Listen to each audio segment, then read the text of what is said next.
You ever meet someone who's been working on themselves for 5 years and still hasn't moved an inch?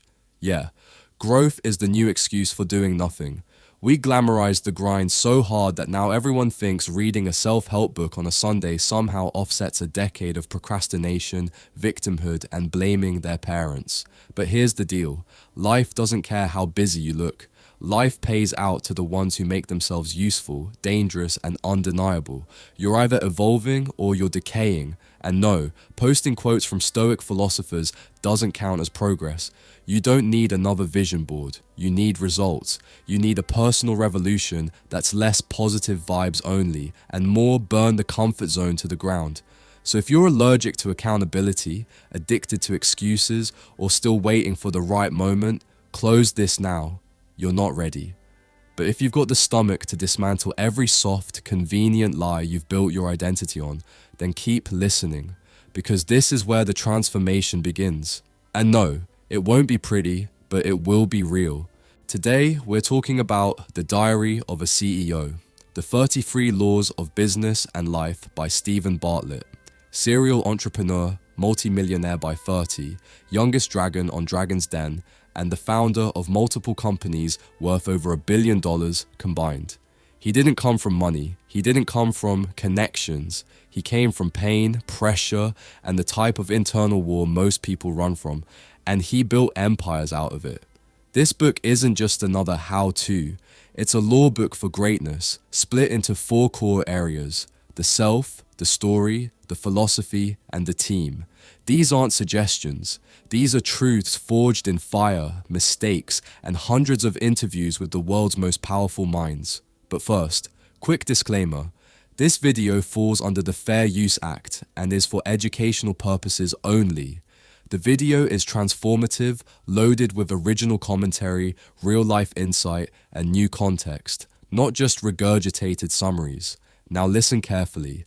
If you think this is going to be a friendly, soft-spoken walkthrough of someone's feel-good rise to fame, you're in the wrong classroom. This is mental warfare dressed as literature. And if you're ready to be called out, challenged, and changed, then stay. Because Stephen Bartlett doesn't just share rules. He breaks myths, burns ego, and rebuilds you from the inside out. Welcome to Mindful Reads Hub. Let's get started. Build your foundation. You know what's wild? Most people walk around like half-charged smartphones, shiny on the outside, dead where it matters. They have ambition, but no competence, confidence, but no credibility, opinions, but no insight. They think buying a course is self-development. They think showing up is enough. They think they're a few YouTube videos away from being Elon Musk. And then they wonder why the world doesn't take them seriously. Let's fix that.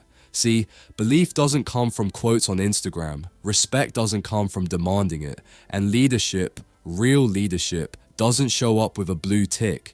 It shows up when you've earned the right to speak, by doing the work when nobody's watching. If the foundation underneath you is weak, your future will collapse under the weight of your own delusions. The late Rahanath Swami once told Stephen Bartlett, "You cannot pour from empty buckets." And those words, as Bartlett explains, punched him in the soul. Why? Because most people are trying to save the world before they've saved themselves, trying to lead before they've learned, trying to build before they've been built. They're skipping the very things that make greatness possible. You don't earn authority by screaming louder, you earn it by becoming undeniable, and that starts with the 5 buckets. No, not the kind you post about, the ones you fill. In the right order: knowledge, skill, network, resources, reputation, not the reverse. That's what insecure people do. Chase titles, attention, and money while being functionally useless underneath. Like putting chrome rims on a car with no engine. The world sees through it eventually. Want to be Elon Musk level convincing? Want people to invest in your ideas before they're even built? Then fill your damn buckets. It's not flashy, but it's foundational. You can lose a job, a title, your bank account, even your so-called status, but the one thing life can't repossess is what you know and what you can do. And when things fall apart, and they will, those 2 things will decide if you rebound or rot. And here's where it gets deeper. Mastery isn't about hoarding knowledge, it's about releasing it. You don't really know something until you've had to explain it under pressure, on a stage, in a conversation, in front of an audience, or even in a tweet. Stephen calls this creating an obligation to teach. Want to master something? Teach it, share it, be publicly accountable for understanding it. Why? Because now you have skin in the game. You've raised the stakes. You can't hide behind theory when people are watching. Let me be blunt. If you're waiting to feel ready before you show what you know, then prepare to be forgotten. The world doesn't wait for your confidence. It rewards your clarity. Bartlett went from trembling on stage at age 14, peeing himself level stage fright, to headlining events alongside Barack Obama. And what bridged that gap? Daily public learning. Not perfect, not polished, just consistent. Tweets, videos, teaching, skin in the game. That's the kind of pressure most people avoid. And that's why most people never get good at anything. They'd rather scroll and envy than post and evolve. Now, let's talk about disagreement, because this is the poison that kills communication before it starts. Most people walk into debates like it's the UFC. They throw haymakers of "I disagree" before they've even understood the damn point. Let me break your ego with science. When you say you're wrong, you're not being assertive. You're being neurologically ineffective. The brain shuts down. The receiver stops listening. And your truth? Wasted breath. Stephen backs this up with research from neuroscientist Tali Sharot.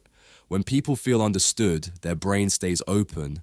When they feel attacked, they shut down. So if your goal is to win the conversation, not just the argument, you don't start with friction. You start with common ground. You anchor your point in shared beliefs, because the best communicators aren't the ones who shout the loudest. They're the ones who make people feel safe enough to listen. You know why most of your relationships fail? Romantic, business, whatever. It's not because you're not compatible.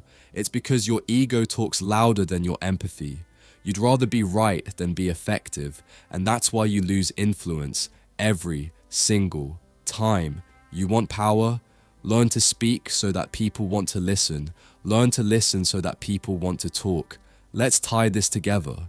You're not entitled to lead, to teach, or to be followed. The world doesn't owe you influence. You earn it by building yourself first. That means filling your buckets, teaching what you learn, learning how to communicate without needing to dominate. People think leadership is a spotlight, but it's not. It's a mirror, and that mirror doesn't lie. Key takeaway: before you lead others, lead yourself. Master the internal. Teach to reinforce the external. Disagree less. Understand more. Because your foundation isn't made of dreams, it's made of disciplines. Favorite quote: you don't become a master because you're able to retain knowledge. You become a master when you're able to release it. Belief is not a choice. You didn't choose your beliefs. That's not an opinion. That's just what the data says.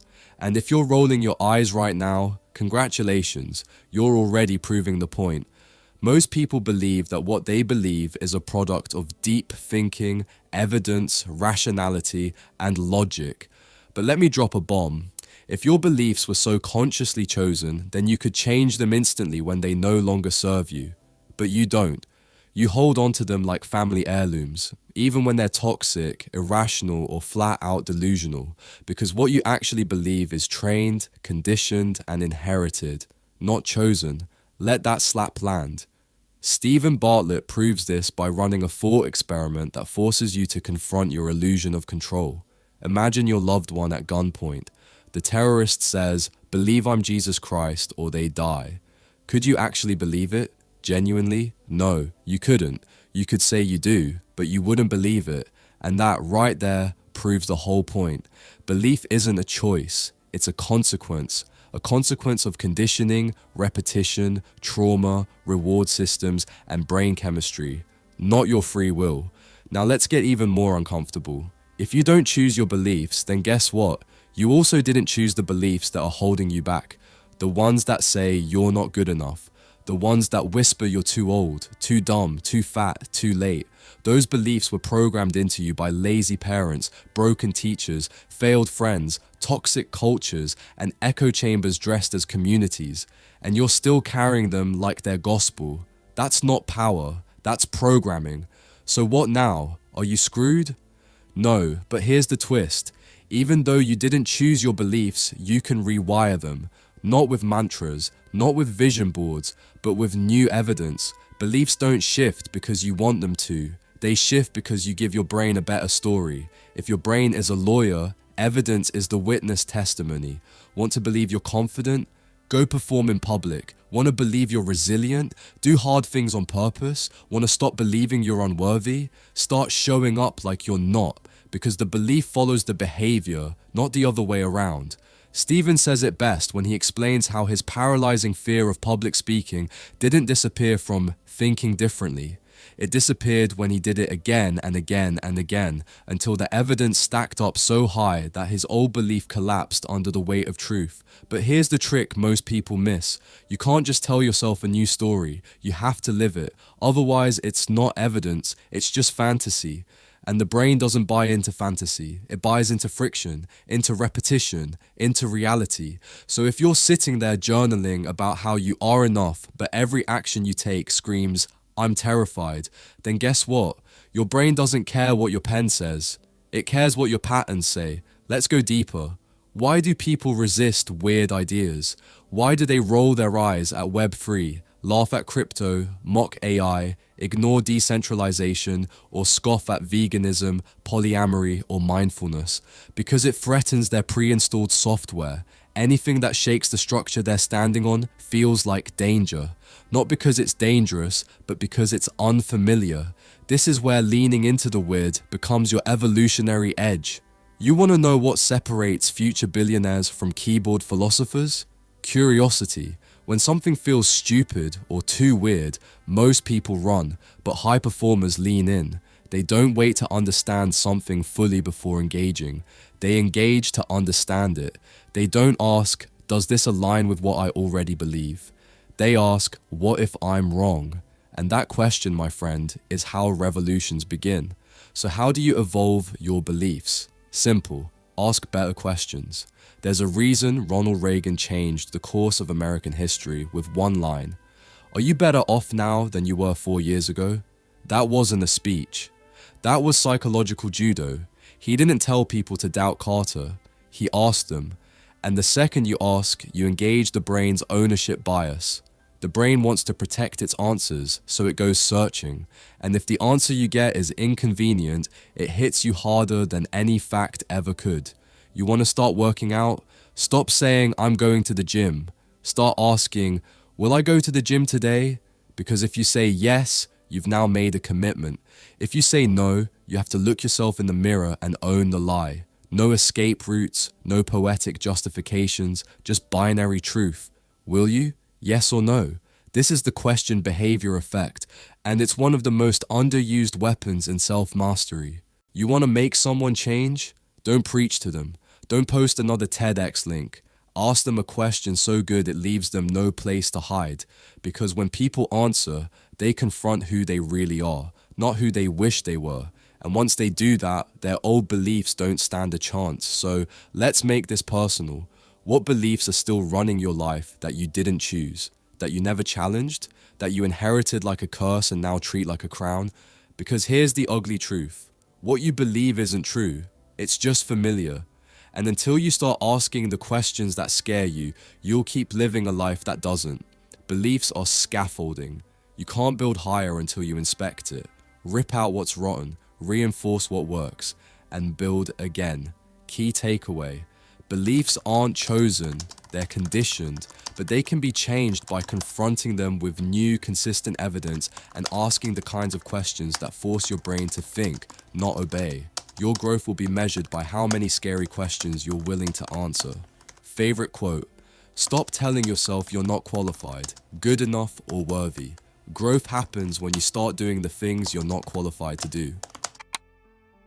Own your story. Let's get one thing straight.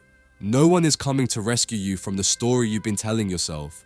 You're not a victim of your past. You're the author of your future. And if the story sucks, it's on you to rewrite it. Nobody's handing out plot twists to people who keep playing the same character in the same tragedy, hoping for a miracle ending. The version of you that gets what you want, they already exist. but they're trapped under years of bad evidence. See, every time you quit early, every time you ghost your goals, every time you take the easy out, you're not just disappointing yourself, you're feeding the worst version of your identity. You're telling your subconscious, this is who I am. I flake, I fold, I don't finish, and eventually that lie becomes law. Stephen Bartlett doesn't sugarcoat this. He calls it your self-story and says it's the most powerful force in your life. You either build it with courage or destroy it with compromise.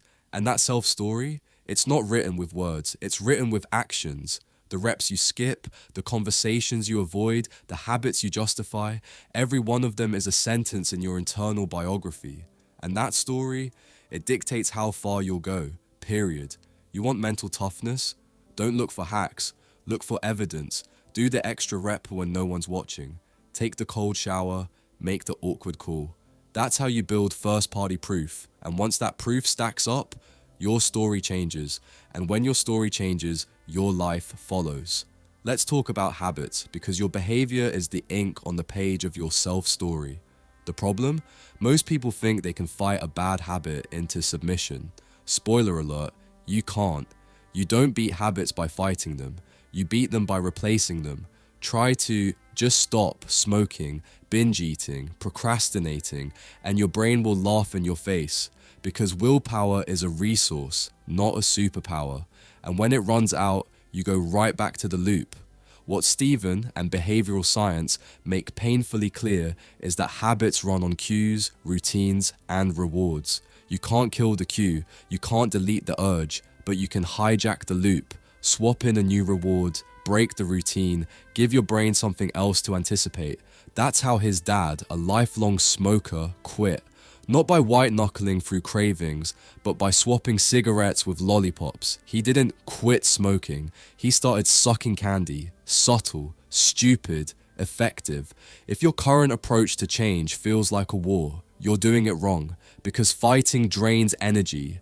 Building creates momentum, replace the behavior, reward the action, and for God's sake, stop thinking you can overhaul your entire life in a weekend. That's how people crash. You want to build something real? Choose one habit, one upgrade, and do it until it's boring. Then move on. But there's another layer you can't ignore. Your health, your mind and body, that's the table everything else sits on. Stephen learned this the hard way during COVID, when everything around him collapsed, but it was his health that decided whether he could stand back up. Think about it. You can lose your job, your relationship, your finances, and still rebuild. But if your body gives out, game over. He quotes Buffett, who compared your body to a car you only get once. If you knew you'd only ever own one vehicle for the rest of your life, would you thrash it down a dirt road at full speed with no oil changes and hope it doesn't blow up? That's how most people treat their bodies. They drink like rock stars, sleep like addicts, eat like toddlers, and wonder why they can't focus or stay consistent. You don't have a discipline problem, you have a foundational problem. If your health is poor, your mind is next. Sleep is the cheat code, movement is medicine, nutrition is leverage. Stop looking for balance when your basic biology is broken. Your ambition is not bigger than your biology. If your body's screaming and your mind's foggy, I don't care how many motivational videos you watch, your engine's cooked. Now zoom out. What do your daily behaviors say about your identity? When nobody's watching, who are you? Are you the person who pushes through or the one who explains away? Are you building a legend or reinforcing a limit? Every decision, no matter how small, is casting a vote for who you're becoming. And once your story becomes consistent enough, it becomes permanent. But here's the good news. Permanence is programmable. Stephen's message is brutal, but beautiful. If you want to rewrite your life, stop trying to impress others. Impress yourself. Do the hard thing quietly. Stack up enough internal wins that you no longer need external permission. Build a life that demands respect, not applause. And when you stumble, don't curse your habits, replace them. Don't punish your body, honor it. Don't fake toughness, build evidence, because the strongest people in the room aren't yelling. They're listening, they're building, and they've made peace with pain because they know Pain is the price of a powerful story. Key takeaway, you're living the story you've been telling yourself through your habits, health, and hidden choices. Want a new life? Don't change the ending. Rewrite the evidence and protect that new self story like your future depends on it, because it does. Favorite quote. Every decision we make writes another line of powerful first-party evidence into today's chapter of our self-story. Define your signature. You know what's worse than being hated? Being ignored. And yet most people spend their lives desperately trying to be liked, accepted, and palatable, like vanilla yogurt at a barbecue. They iron out their rough edges, stay quiet when they should speak, and water themselves down until they're nothing but room temperature mediocrity. Then they cry that nobody notices them. Spoiler, that's exactly why. If you're not pissing some people off, you're not interesting. You're not memorable. You're not even visible. You're beige. And beige never built an empire. Stephen Bartlett calls this out with zero chill. The path to influence is paved with polarization. The moment you try to appeal to everyone, you guarantee yourself an audience of no one. And the brands, leaders, and movements that actually matter, they all have one thing in common. Clarity so sharp it cuts. Think Elon, think Brewdog, think Sarah Knight and her bestsellers with profanity-laced covers that stormed the charts. Why? Because we're wired to ignore what feels safe. We're built to be jolted awake by the unexpected. And these people knew that the most dangerous enemy of progress isn't hate, it's indifference. Want to build a brand? Want to have an impact? Then, for the love of all things bold, stop trying to be professional in the corporate sense of the word. Professional is code for boring, code for replaceable, code for emotionally neutered noise no one cares about. The world doesn't need more quiet genius. It needs more unapologetic truth, wrapped in absurdity, punched with emotion, and sharp enough to bypass the brain's habituation filter. That filter, let's talk about it. It's the neurological spam folder in your head. And if your message sounds like every other LinkedIn post or Instagram caption, it's already buried. The brain tunes out repetition. It tunes out predictable, which means your safest option is also your most forgettable one. You don't win by sounding right. You win by sounding different. So how do you do that? Absurdity. Strategic, deliberate, ridiculous absurdity. Let's take Brewdog. A punk brewery with no billion-dollar budget that turned the industry on its head by putting beer fridges in their hotel showers. Will anyone actually drink in the shower? Doesn't matter, because now you're talking about it. Now you're Googling it. Now you've formed an opinion. That's the point. Or Tesla, a car brand that names its driving modes ludicrous and installs fart apps in its cars. Do they need to? Of course not. But now they own space in your head that other car companies will never touch. That's what absurdity does. It says everything about your brand without saying anything directly. And if you think that's immature, good. That means it's working. Because disruption never starts with logic. It starts with an emotional uppercut. You think Apple rose to dominance by explaining specs? No, they made computers feel like rebellion. Nike didn't sell shoes, they sold identity. Real brands don't inform, they trigger, they divide, and they dare to not be understood by everyone. But absurdity on its own isn't enough. You have to avoid becoming wallpaper. You know, that thing people glance at without seeing. The moment you become familiar, you become forgettable. And when that happens, your only move is reinvention. That's why so many bold ideas crash and burn. They mistake shock for strategy. They go viral once and think the job's done. Wrong. Absurdity gets attention, but evolution keeps it. You must be relentlessly unpredictable, or your relevance dies with your last trend. Jane Werwand, the powerhouse behind Dermalogica, said it best. We have to be prepared to piss off 80% or we'll never turn on the 20. Translation? Safety is a trap. The middle of the road is where brands go to die. If you're not being a little disruptive, no one will hate you, but no one will love you either. And if nobody loves you, nobody shares you, defends you, or buys from you with conviction. So if your work isn't offending anyone, it's probably offending everyone with its blandness. Let's hammer this in. Meaning is conveyed through irrationality, not spreadsheets. Rory Sutherland said it clearly. The things you do that aren't in your immediate self-interest, that's where people discover what you really stand for. Whether it's a beer shower, a blue office slide, or a fart mode in a car, your most absurd features say more about you than your most functional ones. Because functionality is expected, but absurdity is magnetic. Here's the kicker. Your reputation will not be built by your excellence. It will be built by your anomalies. That one bold tweet, that one insane brand decision, that one story you told that everyone else was too scared to tell.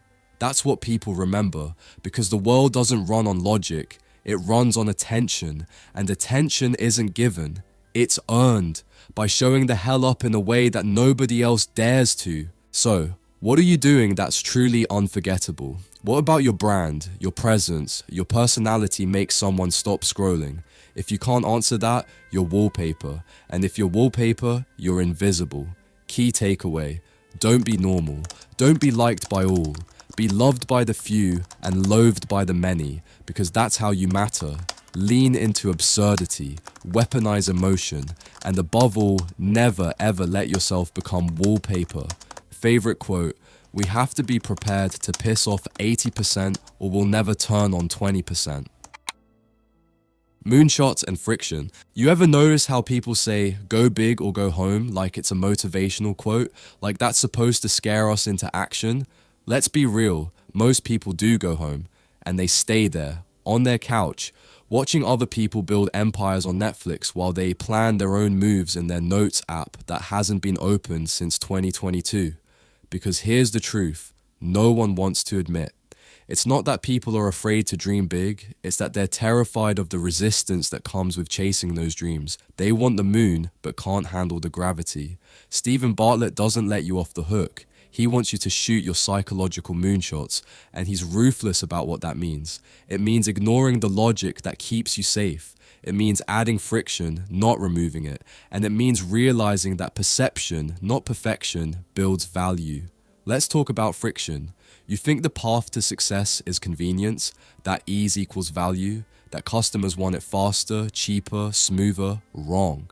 Some of the most successful products in history added intentional inconvenience, and customers loved them more for it. General Mills once sold cake mixers that just needed water. Flopped, so they made them harder to use by forcing people to crack an egg into the bowl. Sales exploded. Why? Because customers needed to feel involved, needed to believe they were baking, not cheating. That tiny egg was $1 billion psychological hack. That's a psychological moonshot, a move that doesn't improve the product, but radically improves how it's perceived. You want a more modern version? McDonald's installed self-service kiosks, showed order progress on big screens, and created visual wait stages that made you feel seen and satisfied. Even though nothing really changed, you still got the same burger. But because you were involved, because they added micro-friction in a way that gave you agency and anticipation, your brain logged it as a premium experience. This isn't about deception, it's about understanding that value doesn't live in the product. It lives in the mind. Bartlett and Rory Sutherland call this out ruthlessly. Framing isn't lying, it's storytelling. It's knowing that people don't want the best product, they want the best feeling, and feelings are irrational. Let's go deeper. Whoop, a wearable health tracker, refused to add a time display to their devices. Why? Because the second it tells time, it becomes a watch, and watches are cheap, common, pedestrian. But a data-driven performance band used by pro athletes, that's elite. Adding value by subtracting features, that's a psychological moonshot. And what about framing? Let's say you're trying to sell a product that's 90% lean. That sounds healthy, right? But what if I told you it's also 10% fat? Technically true, but suddenly it sounds gross. That's the frame doing the heavy lifting. That's why Bartlett says the frame matters more than the picture, because how something is presented warps how it's understood. Want to know why Apple stores feel like art galleries? Because they are. They've mastered the visual pause, sparse displays, high ceilings, minimalist design, all to trick your brain into associating gadgets with art and price with prestige. And here's the wildest part. Humans actually want resistance. We just lie to ourselves about it. Why do people spend hours crafting their own Build-A-Bear when they could just buy one off the shelf for half the price? Because involvement creates ownership, friction builds meaning, and effort is the currency of emotional value. Every founder, every creator, every rebel who truly disrupts understands this. It's not enough to build something useful. You have to make people feel something while they use it, even if it means adding inconvenience, absurdity, or cognitive dissonance. You want people to remember you? Don't obsess over perfection. Obsess over the story people tell themselves while interacting with what you've made. That's what Tesla does with vegan leather. That's literally plastic. That's what a steakhouse does when it lets you cook your meat on a rock. That's what your brand should do when it stops trying to be efficient and starts trying to be unforgettable. So if your product, your brand, your message is just trying to be correct, you've already lost. Being right is not enough. Being remarkable is the point. Key takeaway: friction isn't your enemy, it's your greatest advantage. If you want to be unforgettable, aim for psychological moonshots. Forget logic, engineer emotion, frame the story, create the effort, and you'll generate value that logic alone could never achieve. Favorite quote: do not wage a war on reality, invest in shaping perceptions. Our truth is not what we see, our truth is the story we choose to believe. The Goldilocks influence. Imagine you're in a shop, standing in front of 3 different types of headphones. One is a cheap plasticky mess for $20, another is $150 and looks solid, and the last is $799, Bluetooth enabled, titanium cased, and probably made from angel tears. Guess which one you buy? The middle one.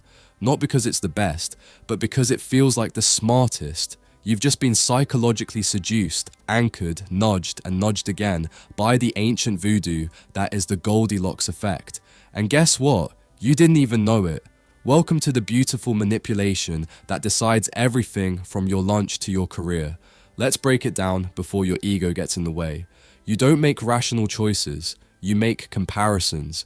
And when someone puts a $2,000 price tag next to an $800 flight, suddenly $800 looks like a steal. That's not strategy, that's neuroscience. Bartlett exposes this masterfully with a house buying story where his real estate agent Clive pulled a classic Jedi mind trick. Show an overpriced shack, then a reasonably priced gem, then a ridiculous palace. Boom, you pick the middle. You feel smart, but really you were guided like a sheep into the most profitable pen. You know who does this daily? Tech companies. Panasonic did it with microwaves, and Apple's been doing it with iPhones since the dawn of time. Throw in an ultra premium option nobody needs, and suddenly the standard version seems like a bargain. The cheapest option? That's bait. The most expensive? Decoy. The middle? Jackpot.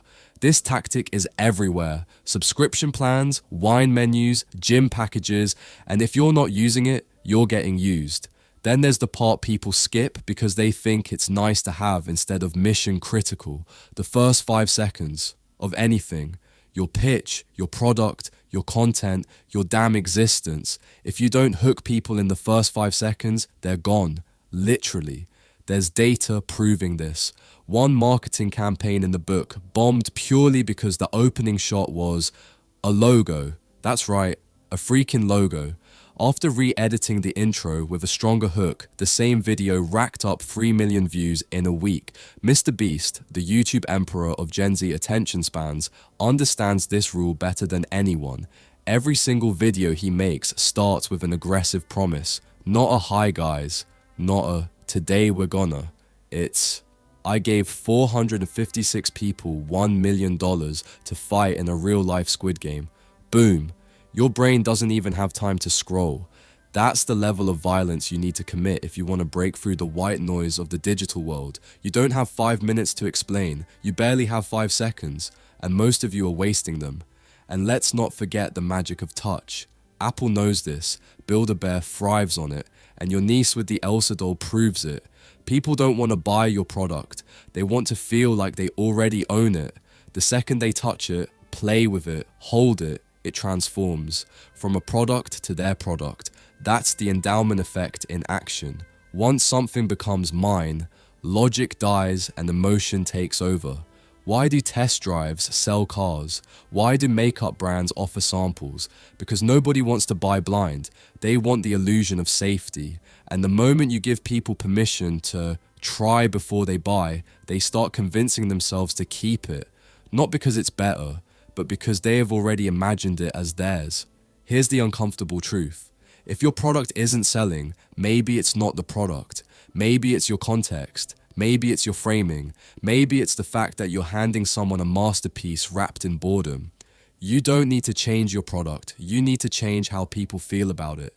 Present it better, anchor it smarter, let them try it, hook them harder. You're not losing the game because your thing isn't good. You're losing because your first 5 seconds suck and your pitch is lazy. Key takeaway: sell the story, not the specs. Nail the frame, master the hook, and never underestimate the middle option. Let them feel like it's theirs before they even pay. Because if you want people to care, you better manipulate that care like a mad scientist with a god complex. Favorite quote: reality is nothing more than perception, and context is king. Sweat the details. Let's talk about obsession for a second. You ever meet someone who says, "I don't care about the little things"? That person is either broke, overlooked, or quietly losing. Because here's the reality check no one wants. Your life is built from the microscopic crap you ignore every day. You want to be elite, but you're still brushing your teeth like it's a maybe, still eyeballing your business expenses, still pretending 5 minutes late is basically on time. Get out of here. Your problem isn't lack of talent, it's death by 1,000 tiny indifferences. You think the devil's in the details? No, the damn victory is. Stephen Bartlett doesn't just preach this, he scalps you with it, slowly, methodically, one truth at a time. In his dissection of success, what separates winners from wannabes isn't luck or lineage. It's their religious, almost disturbing obsession with the tiniest things others overlook. His own podcast success, it's not charisma. He admits it. It's borderline psychotic detail orientation, researching guests' favorite music, tweaking room temperatures, split testing thumbnails like he's about to launch the next SpaceX rocket. Why? Because the people on top care more than you do. And if that stings, good, it's supposed to. Then he hits you with Tiger Woods, and it's not just sports talk, it's a fucking thesis on how to become untouchable. Tiger didn't need to change his swing in '97, he was already crushing the game, but he did. He voluntarily broke something that worked just fine. And for what? Marginal, almost invisible improvement. That's the Kaizen mindset. Constant iteration, tiny tweaks, the kind of changes everyone else says aren't worth the effort. But when you repeat that mindset 10,000 times, boom, 82 PGA Tour wins and your name gets carved into history.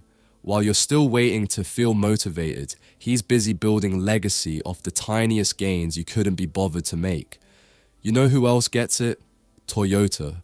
They didn't just crush GM by building better cars, they annihilated the competition by embedding Kaizen into every bolt, shift schedule, and floor tile. A culture that accepts nothing as finished, that breathes tiny improvements daily, 1 million new ideas a year. You think that happens by accident? Hell no, it happens because they care more than you. Still not mad? Then you're not listening hard enough. Let's drag this philosophy into your so-called personal life. John Gottman, the heavyweight of relationship psychology, proves it. The #1 predictor of divorce? Contempt. And where does that start? Not with affairs, not with shouting matches, but with tiny ignored signals, tone, timing, choice of words. He uses the plane analogy. A 1-degree shift off course sounds harmless until you're 1,000 miles from where you meant to land. That's your relationship. That's your business. That's your life. Dying, not in a fiery crash, but by subtle misalignment left uncorrected. You missed the weekly check-in? You said, "I'm busy," without softening it. Congratulations, you just planted contempt like a seed, and you'll harvest heartbreak later, with interest. And don't even think about brushing off failure, because Bartlett stomps that excuse with steel boots. You think failing sucks? Good. Fail more. Fail publicly. Fail faster. Because if you're not failing more than your competition, you're not innovating. You're hiding. IBM's Watson knew it. Booking.com lives by it. Amazon thrives on it. We're the best place in the world to fail, Bezos brags. Why? Because buried under those failures are trillion-dollar ideas, but you're still scared of looking dumb on LinkedIn.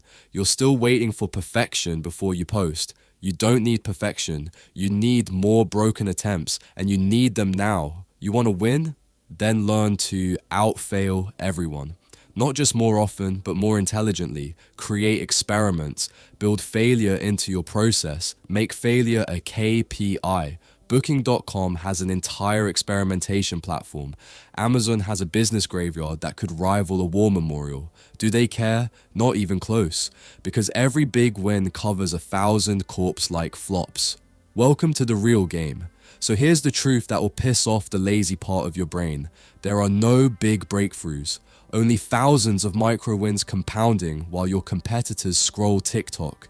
It's not sexy, it's not viral, it's not built for dopamine, but it's the one rule that will save your marriage, your startup, your sanity. Sweat the damn small stuff. Key takeaway: discipline lives in the microscopic. Victory hides in repetition. And if you aren't willing to lose over and over in small strategic ways, you'll never win in the ways that actually matter. Favorite quote: if you don't care about tiny details, you'll produce bad work, because good work is the culmination of hundreds of tiny details. B plan A. You're not under pressure. You're just comfortable enough to keep lying to yourself. And while you're whispering sweet nothings about balance and backup plans, the people who actually make it are busy stapling their escape hatches shut, burning the map back, and converting stress into rocket fuel. The only real privilege in your life right now? Pressure. That choking, inconvenient, heart-palpitating stress you keep avoiding, that's the cost of admission. And if you're not paying it, you're not even in the game. Let's rip the bandage off. The obsession with Plan B is the softest poison you're drinking. Not because it's evil, but because it gives you the illusion of protection while draining every ounce of urgency from your ambition. According to the data, and yes, there's research, not just bravado, the groups who had no Plan B outperformed the safety net clingers across the board. They solved more problems, chased their targets harder, and frankly gave more of a damn because the option to fail politely wasn't on the menu. Having no backup plan isn't recklessness, it's resource allocation with surgical precision. Your willpower, your energy, your grit, they all have a bandwidth, and you're choosing to split yours between chasing your dream and pre-packing your failure kit. Why? Because it's easier to cope with the possibility of loss than to stare it down and fight. That's cowardice disguised as practicality. Now let's tackle the other parasite, the ostrich effect. You know, the psychological tendency to shove your head so far in the sand, you start suffocating on your own denial. You avoid the confrontation, the truth, the difficult email, the metrics you already know are garbage, and you lie to yourself like that lie is going to cuddle you into success. It won't. The truth is this: you don't lack time or talent. You lack the spine to look your problem in the face before it explodes. And you know what happens to ostriches in business? They get fired, bankrupted, or blindsided by innovators who saw the iceberg coming and had the guts to shout, "Turn," while you were playing the violin on the deck. If you want to build anything meaningful, whether that's a business, a legacy, or even just a damn backbone, then pretending the problem doesn't exist is self-sabotage on full volume. And when you hear the whisper of, "Well, maybe I can try something else if this fails," that's not strategy. That's the sound of the last spark of conviction dying. Now, let's wrap the noose tighter. Pressure isn't the villain here. It's the unsung hero. Billie Jean King nailed it. Pressure is a privilege, and it only visits the elite. It doesn't knock on the doors of the average, the apathetic, or the unprepared. It visits the people who've earned the right to be in that fight. The same pressure that kills the comfort addicted is what hones champions into something diamond tough, but only if you stop flinching. This isn't just some self-help drivel masquerading as hustle culture. There are real physiological benefits to embracing pressure. Your body literally performs better when you believe the stress is helping you, not harming you. Your cardiovascular system changes. Your mental game sharpens. Hell, it can even extend your life. That's not motivational fluff. That's hard science. So why do most people run from it? Because it hurts. Because it's uncomfortable, because it feels like failure instead of growth, and because we've been sold the myth that discomfort is a problem to solve instead of a signal to follow. You think Everest climbers complain about the cold? They expect it. You want your mountain? Strap in for your own cold, dark night and stop whining when it arrives. Stop thinking pressure is a burden. It's the litmus test for how serious you are. And stress? That's just your body doing its damn job to keep you in the game. Want to be better? Stop resisting. Start reframing. You're not being buried, you're being shaped. Stress is sharpening your claws. And if you're not willing to suffer for it, don't expect to succeed with it. Key takeaway: eliminate plan B. Face your problems. Chase pressure like it's oxygen. Because it is. Anything less is mediocrity in a disguise tailored to fit your fears. Favorite quote: there's no greater force of creativity, determination, and commitment than a person undistracted by a plan B. Think backwards. See, most people are addicted to the idea of vision boards plastered with Lamborghinis and trust fund level optimism. Like if you just think really hard about beachfront property, the mortgage pays itself.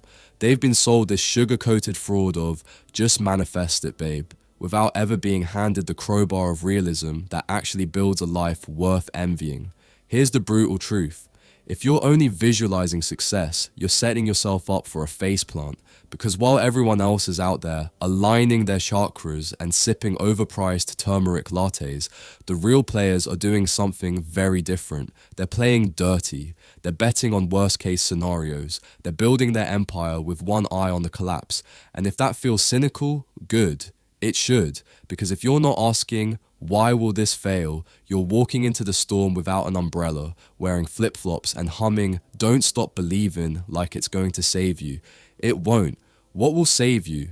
Premeditated failure, the art of negative manifestation, the ability to play the funeral of your own idea in your mind and take notes at the wake.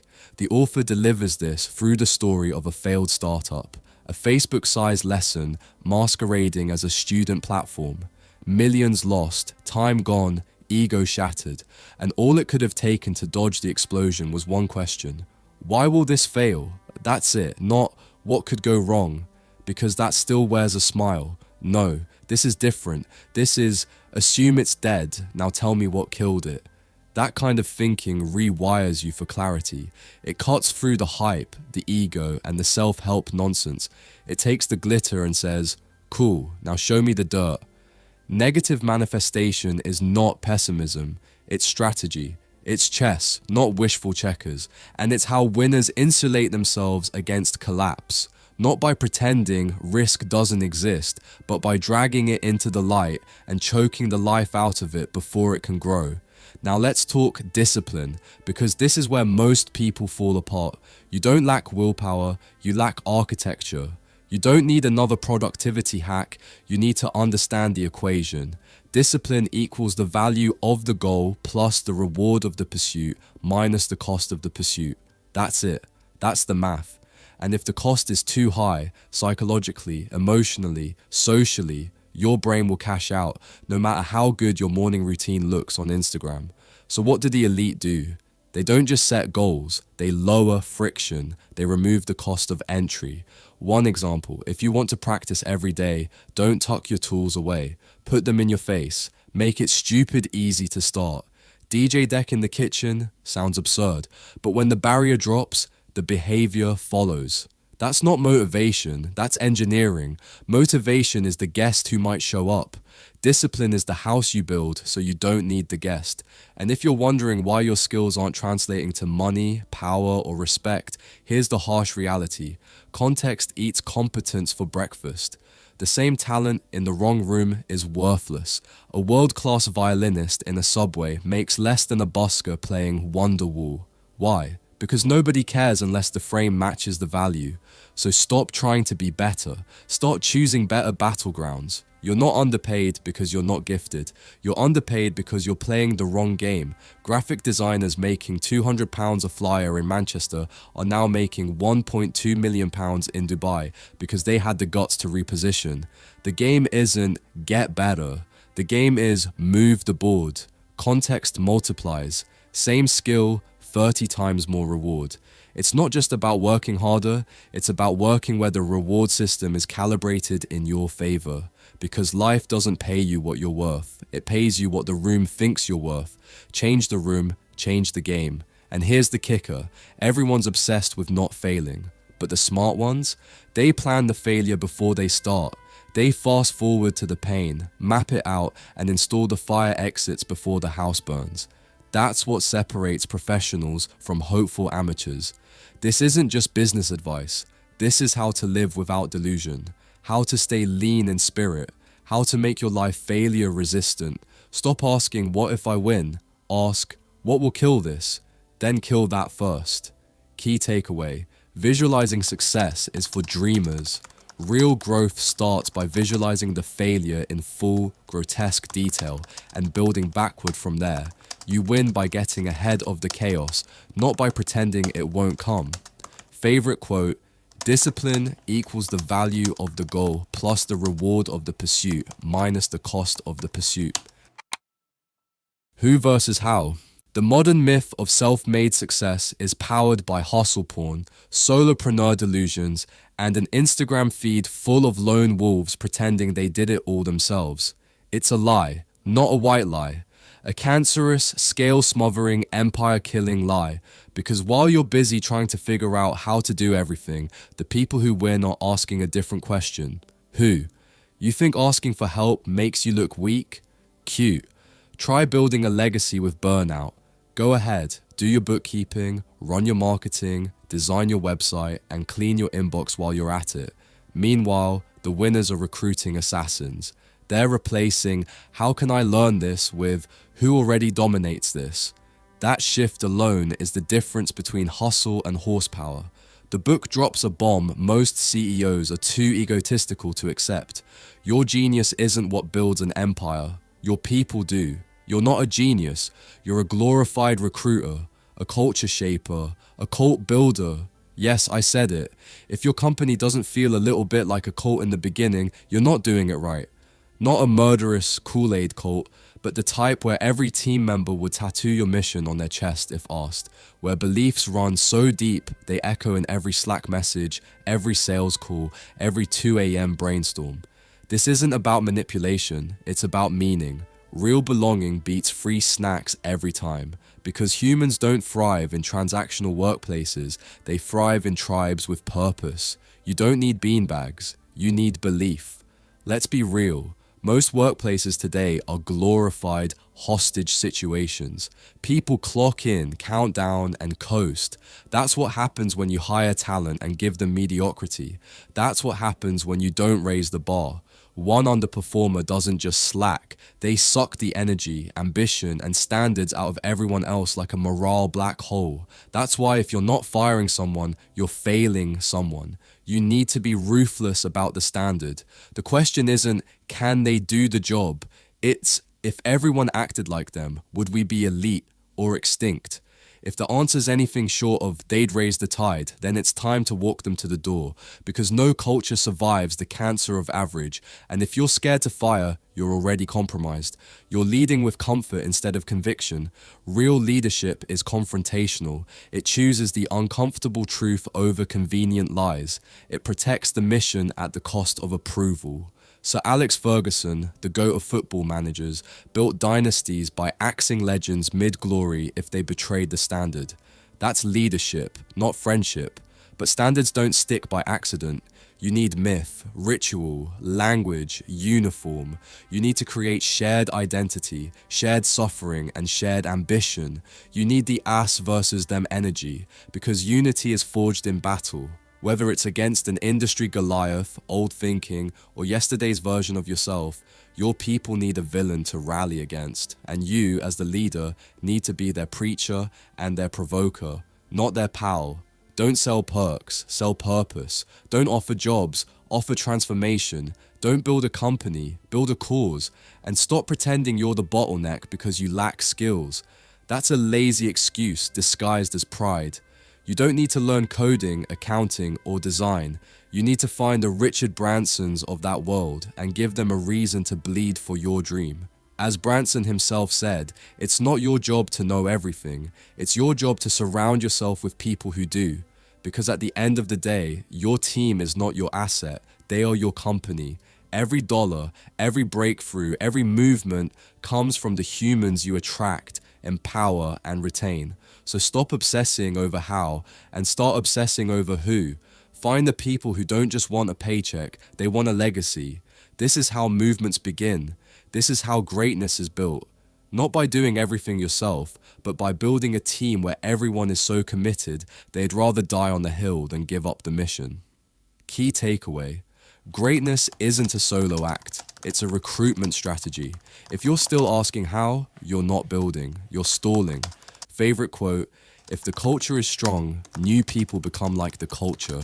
If the culture is weak, the culture becomes like the new people. Momentum and evolution. Most people confuse movement with momentum, and confusion is cute until you realize it's also the exact reason they're losing. Because if you haven't figured it out by now, motion is not progress, and activity is not achievement. It's deception dressed in productivity's skin. Too many folks mistake busy for building. They tick tasks off a to-do list like a hamster spins its wheel, rapidly, noisily, going nowhere. But that's not growth, that's burnout on repeat. Real progress is messy, it's inconsistent, it limps, it falls forward, but most importantly, it leads somewhere. So if you're not willing to stumble through discomfort, uncertainty, and chaos with both eyes open, then you're not evolving, you're just decorating your rut. We've been fed this asinine myth that consistency is king, that leadership is about showing up the same way every day. That's comforting, but so is lying. The truth? Consistency might make you predictable, but it won't make you powerful. Because people aren't spreadsheets, they're chaos in flesh form. Leading them like you're dealing with uniform logic modules, that's managerial malpractice. Real leadership? It's volatile. It's adapting, bending, twisting your shape without breaking your spine. It's emotional aikido, channeling the irrational, volatile, impulsive energy of your team without snapping under it. This is why great leaders aren't statues, they're storms. They don't just allow variability, they weaponize it. They lead like water, hard when it's needed, soft when it heals, vapor when it needs to vanish and let others breathe. If you're still leading people like they're plug-and-play devices, you deserve every disengaged shrug, every "I'm just here for the paycheck" energy that infects your meetings like mold. People don't follow leaders because they're consistent. They follow leaders because they're attuned, responsive to context, mood, need, and pressure. But you can't lead dynamically if you're allergic to friction. Most people avoid discomfort like it's kryptonite, when in fact it's the only crucible where transformation occurs. And that's the real issue. Most of you aren't inconsistent leaders because you're strategic, you're just scared. Scared of being disliked, scared of being wrong, scared of not being in control. And here's the paradox, trying to control everything is the fastest route to losing it all. You don't earn influence by holding on, you earn it by letting go at the right times, for the right reasons, with the right people. So let's drag another sacred cow to the slaughter. The growth mindset evangelists who preach learning as a soft virtue, like it's some kind of peaceful pilgrimage of gradual self-betterment. No, growth is war, and education is your armory. Learning isn't a Sunday stroll through self-help, it's trench warfare against your former self. Your ignorance is not neutral, it's an active enemy, and the only way to defeat it is to treat learning like survival. Because it is. The moment you stop evolving, you start decaying. Ask Blockbuster, ask Kodak, ask anyone who thought their greatest win could coast them through the next decade. This is why the best people, the most dangerous people, never stop learning. They don't just consume knowledge, they weaponize it. They turn it into frameworks, questions, provocations, tools. They make learning a ritual, not a reaction. Not when they're forced, not when it's convenient, but because they know stagnation is a death sentence wearing yesterday's resume. And if you think any of this is just poetic noise, then let's do what the weak-minded fear most. Bring receipts. High-performance cultures don't grow from big-picture vision boards. They grow from the repetitive ritual of progress. Teams who track micro-wins, broadcast them, celebrate them, those are the ones that carry momentum like it's oxygen. Because momentum is not a result, it's a requirement. It's the underlying pressure that creates culture, identity, rhythm. But here's the kicker. That progress, it dies the moment friction is ignored. Bureaucracy kills it. Silence kills it. Leaders who don't remove obstacles fast enough, they're not leaders, they're bottlenecks in overpriced shoes. The moment your people realize that raising an issue won't result in fast action, they stop talking. And when they stop talking, your progress dies in quiet resentment. So if you're not ready to listen, respond, and resolve fast, you don't deserve the title you wear. Let's wrap this with the most radical truth of all. Learning never ends. Not for the elite, not for the obsessed, not for those who are trying to build legacies that can't be burned down by one bad quarter. You want to lead? Then lead like you're still a student. Because the best leaders don't just evolve themselves, they demand evolution from every room they walk into. That's the price of relevance. That's the tax on greatness. Key takeaway: great leadership is fluid. Learning is infinite, and progress is not optional. It's the oxygen that keeps everything else alive. Favorite quote: the most professionally rewarding feeling in the world is a sense of forward motion. Conclusion: let's be brutally clear. If you're still waiting for permission to build a life you want, close this video, go back to your comfortable chaos, and stay there. Because nothing in this book is going to land if you're still clutching excuses like they're life vests. This isn't a read and feel better kind of book. It's a read and get punched in the mouth by reality kind of book. It doesn't coddle your potential, it calls it out. And if you've made it this far, then maybe, just maybe, you're one of the few with enough self-awareness to admit you've been holding the gun to your own head this entire time. You want to master your identity, build a cult-like culture, lead with ruthless clarity, rewire your brain? Then this isn't optional reading, it's required. Because what Stephen Bartlett does better than most is strip away the glossy, Pinterest-coated idea of success and expose the raw, unfiltered discipline it demands. He doesn't give you fluff, he gives you frameworks, psychological warfare, strategic mindsets, proof. And if you're smart, you'll do more than just nod along. You'll buy the damn book. Not because you need another motivational hit, but because this time, you're done being entertained by progress. You're ready to become it. So grab the Diary of a CEO, 33 Laws of Business and Life. Not just to read it, but to use it, to challenge it, to build something that forces the world to notice.